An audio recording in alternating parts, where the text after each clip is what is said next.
नमस्कार, मैं हूं शैलेंद्र सिंह और आप देख रहे हैं हमारा YouTube चैनल शब्द शब्द शैलेंद्र सिंह। अरविंद केजरीवाल कई तरीके के मोर्चों पर अकेले पड़ रहे हैं। अकेले इसलिए पड़ रहे हैं क्योंकि आम आदमी पार्टी के संस्थापकों में से ज़्यादातर को उन्होंने धीरे धीरे करके पार्टी से या तो निकाल दिया या वो लोग खुद निकल गए। अब पार्टी एक संघर्ष के दौर में है। इस दौर में अरविंद केजरीवाल को कुछ ऐसे साथियों की ज़रूरत थी जो उनका संबल बनते, जो उनके लिए कुछ अच्छे विचार लाते, जो उनको कुछ अच्छी सलाहें देते। आम आदमी पार्टी का निर्माण जब हुआ था तो एक आंदोलन से हुआ था और भारतीय राजनीति में आम आदमी पार्टी एक अकेली ऐसी पार्टी है जिसको जनता ने बेहद कम समय में सत्ता दी। 2013 में आम आदमी पार्टी का गठन होता है और उसके बाद उनको एक साल के अंदर दिल्ली में सत्ता मिल जाती है। उसके बाद भले ही वो सरकार ज़्यादा दिन नहीं चलती, लेकिन एक एक कर 3 बार दिल्ली में आम आदमी पार्टी की सरकार बनी और अरविंद केजरीवाल मुख्यमंत्री बने। 10 साल के अंदर यानी 7 या 8 साल ही उसको बने हुए थे कि दिल्ली से निकलकर आम आदमी पार्टी की एक सरकार पंजाब में भी बन गई। आप देखिए तो क्षेत्रीय दलों में आम आदमी पार्टी इकलौती ऐसी पार्टी है जो 2 राज्यों में सरकार चला रही है।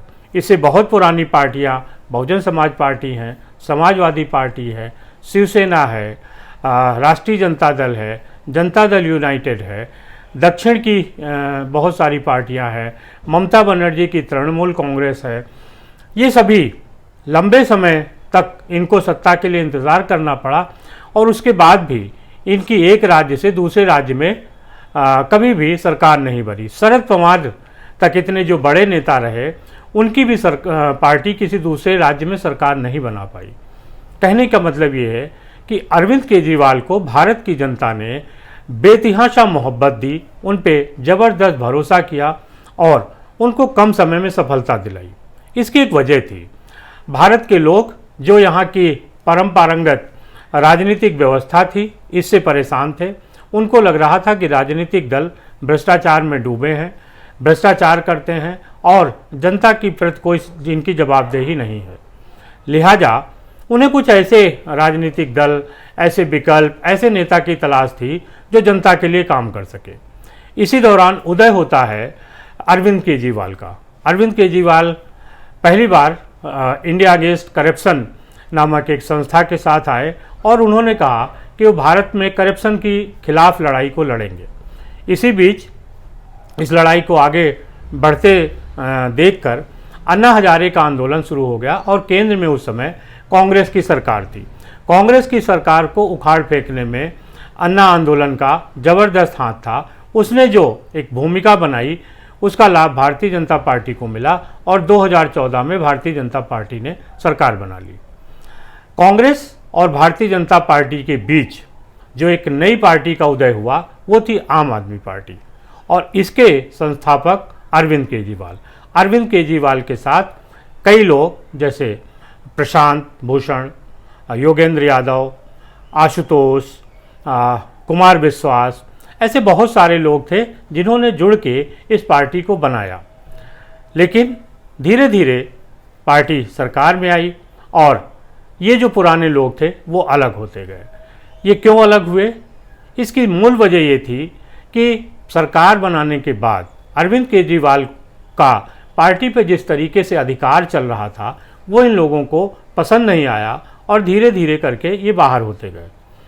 अब अरविंद केजरीवाल ने जिस मुद्दे के साथ लड़ाई शुरू की तो भ्रष्टाचार से लड़ने की और भ्रष्टाचार को खत्म करने की। भारत की जनता को उम्मीद थी कि अरविंद केजरीवाल जो कह रहे हैं वो करेंगे और भारत उनकी तरफ एक नई उम्मीदों से देख रहा था। जिस भी नए राज्य में चुनाव हो रहा था वहाँ ये उम्मीद की जा रही थी कि आम आदमी पार्टी को एक विकल्प के रूप में देखा जाएगा और जनता उसके साथ जाएगी। जनता ने ये किया। 2019 में पंजाब में सांसद जिताए। उसके बाद जब पंजाब विधानसभा के चुनाव हुए तो वहाँ आम आदमी पार्टी को बहुमत दिया और भगवंत मान वहाँ के मुख्यमंत्री बने। अरविंद केजरीवाल दिल्ली में मुख्यमंत्री हैं और भगवंत मान पंजाब में।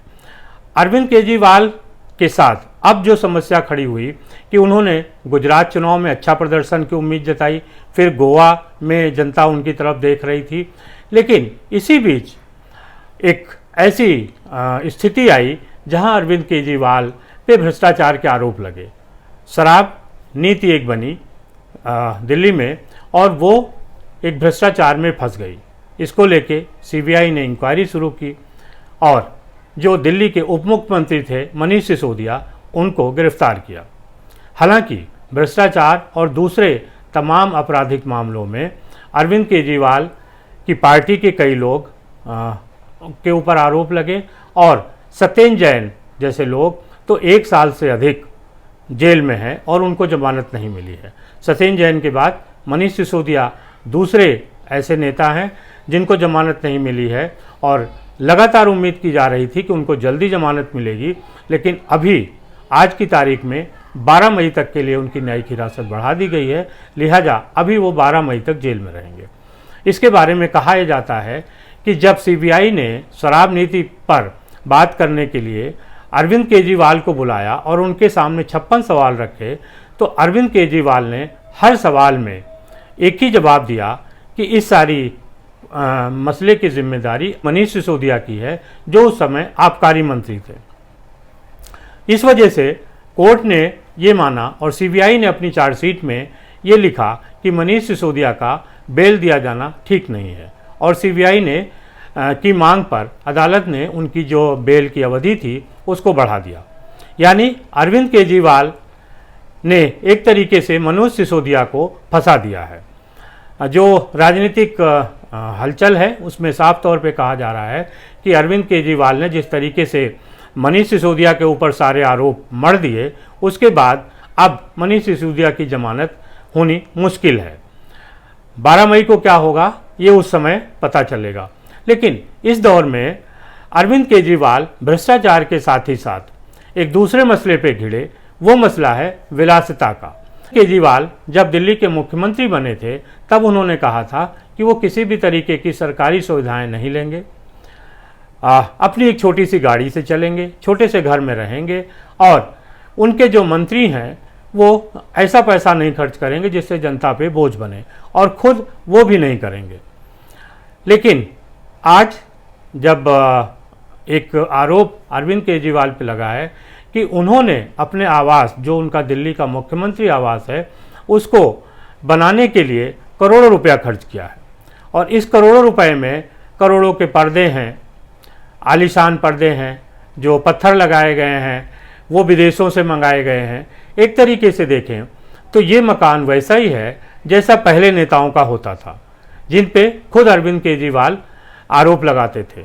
जिस समय अरविंद केजरीवाल दिल्ली की मुख्यमंत्री शीला दीक्षित पर आरोप लगाते थे, उनका कहना था कि उनके घर में 7-7, 8-8 एसी चलते हैं, इनकी कोई ज़रूरत नहीं है। लेकिन आज उससे अधिक एसी अरविंद केजरीवाल के यहाँ हैं और उससे अधिक जो भव्य घर है वो अरविंद केजरीवाल का बना है, जिसको शीश महल कहा गया है और अरविंद केजरीवाल का नया नाम शीश महल का महाराजा हो गया है। अरविंद केजरीवाल को कहानियाँ सुनाने का बहुत शौक़ था। उन्होंने प्रधानमंत्री की आलोचना करते हुए एक कहानी सुनाई, चौथी पास राजा। चौथी पास राजा की कहानी उन्होंने सबको सुनाई। लोगों को कितनी पसंद आई, नहीं पसंद आई, ये तो पता नहीं, लेकिन उसके जवाब में अब शीश महल का महाराजा एक नई कहानी भारतीय जनता पार्टी लेके आ गई है और उसका जो मतलब है वो अरविंद केजरीवाल पर है। अरविंद केजरीवाल को लेके जनता ने जो सोचा था वो नहीं हुआ। उसे अब लग रहा है कि किस तरीके से नेता उसको बेवकूफ़ बनाते हैं और अपना एक अच्छा चेहरा दिखा के उसको ठग लेते हैं। दरअसल अरविंद केजरीवाल ने भी जनता के साथ यही कहा। उन्होंने जो जो कहा उसका उल्टा उल्टा किया। उन्होंने कहा कि वो हर बात जनता से पूछ के करेंगे, लेकिन मुख्यमंत्री बनने के बाद उन्होंने जनता से कुछ नहीं पूछा। अरविंद केजरीवाल ने सोचा था कि अगर वो कोई विभाग नहीं लेंगे तो उनके ऊपर कोई जिम्मेदारी नहीं बनेगी, लिहाजा करप्शन का कोई मामला उन पर नहीं लगेगा। लेकिन विडंबना देखिए कि जिन उप मुख्यमंत्री के पास सबसे अधिक विभाग थे, उनको जेल में रहना पड़ रहा है।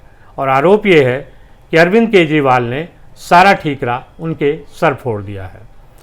आम आदमी पार्टी का गठन अपराध के खिलाफ, भ्रष्टाचार के खिलाफ हुआ था और राजनीति को बदलने की दिशा में अरविंद केजरीवाल इस पार्टी को लेके आए थे। आज राजनीति तो नहीं बदली, अरविंद केजरीवाल जरूर बदल गए और वो सत्ता के उसी रंग में रंग गए जिस रंग में भारतीय जनता पार्टी, कांग्रेस, समाजवादी, बहुजन समाज पार्टी या बहुत सारी पार्टियां हैं जिनके ऊपर अरविंद केजरीवाल कभी आरोप लगाते थे। आज आरोपों के घेरे में शीश महल के महाराजा हैं। देखना ये है कि इन आरोपों से कैसे निकलते हैं और कैसे वो आम आदमी पार्टी का बचाव करते हैं। आपको क्या कहना है, आपकी क्या राय है, ज़रूर बताइएगा। शुक्रिया, धन्यवाद।